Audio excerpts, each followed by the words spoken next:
Hello and welcome once again guys. स्वागत है आप सबका आपके अपने यूट्यूब चैनल आलोक क्लासेस में।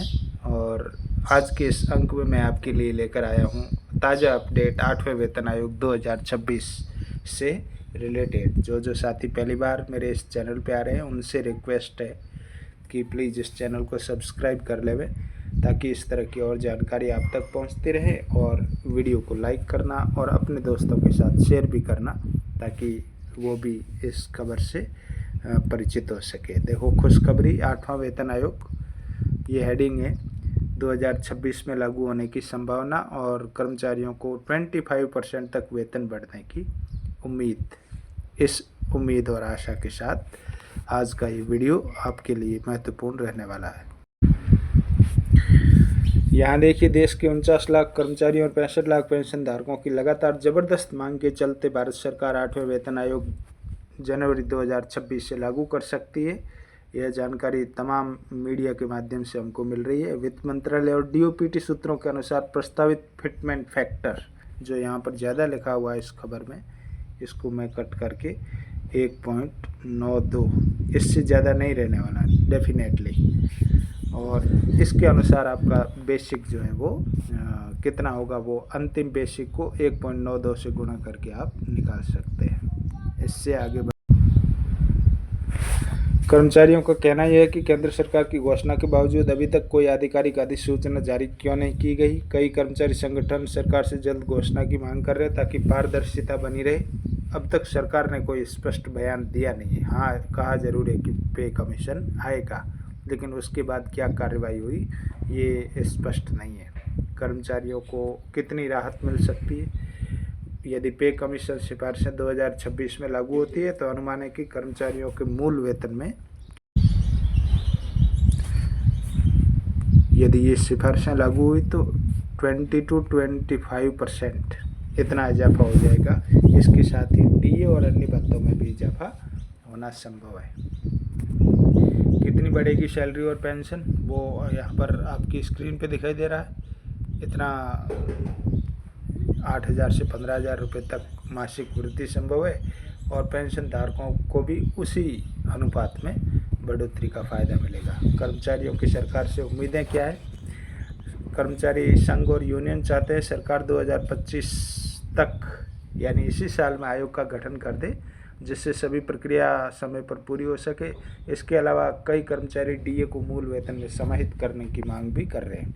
डीए को मूल वेतन में समाहित करने का मतलब पहले डीए को मूल वेतन में जोड़ा जाए, उसके बाद फिटमेंट फैक्टर लागू करें, ये मांग भी कर रहे हैं। अब वेतन आयोग का चार्ट पहले से 7वें तक, जो से 7 वेतन आयोग आए वो आपकी स्क्रीन पे मैंने लिया, देखो। और किस में कितना महंगाई भत्ता बढ़ा, कौन सा पे कमीशन कब लागू हुआ और क्या स्पेशल बातें थी उनमें, वो पूरा आपकी स्क्रीन पर इस समय दिखाई दे रहा है। आप तुलनात्मक अध्ययन इसको देखकर कर सकते हैं।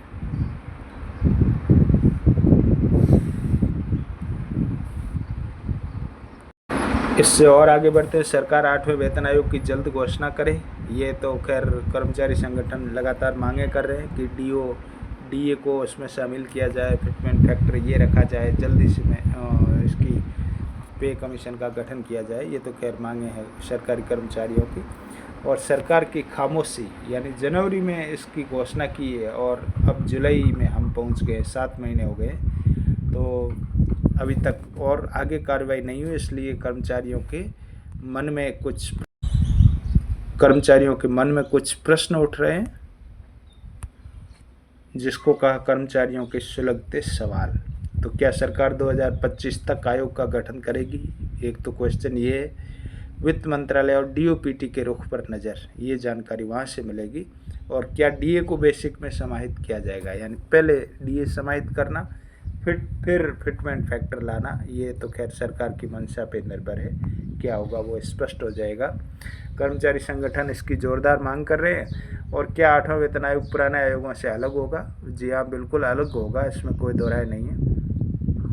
पे मैट्रिक्स या फिक्स्ड इनकम मॉडल की संभावना की भी जांच जरूर होगी। और राज्य सरकारों का रुख क्या है कई राज्य केंद्र सरकार का इंतजार करें ताकि वे भी अपनी नीतियाँ बदल सके।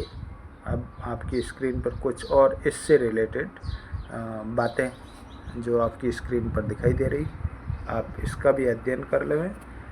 और महंगाई बनाम वेतन संतुलन, यानी वेतन में अपेक्षित वृद्धि महंगाई को मात दे पाएगी। जिस तरह से महंगाई बढ़ रही है तो 8वां वेतन आयोग कर्मचारियों को उससे लड़ने में, महंगाई से लड़ने में रिलीफ दे पाएगा क्या?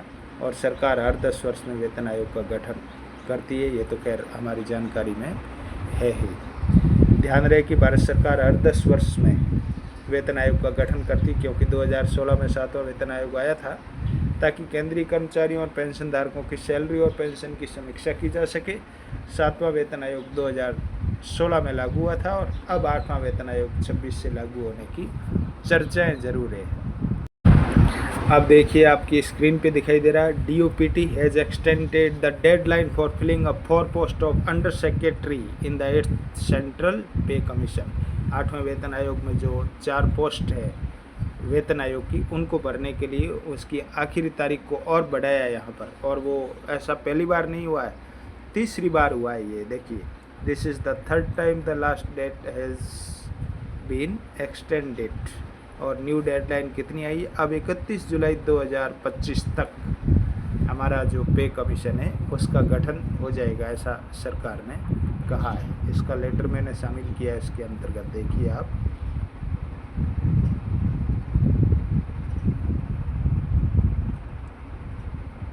ये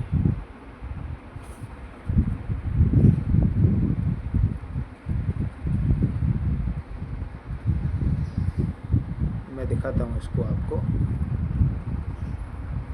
ये पूरा लेटर है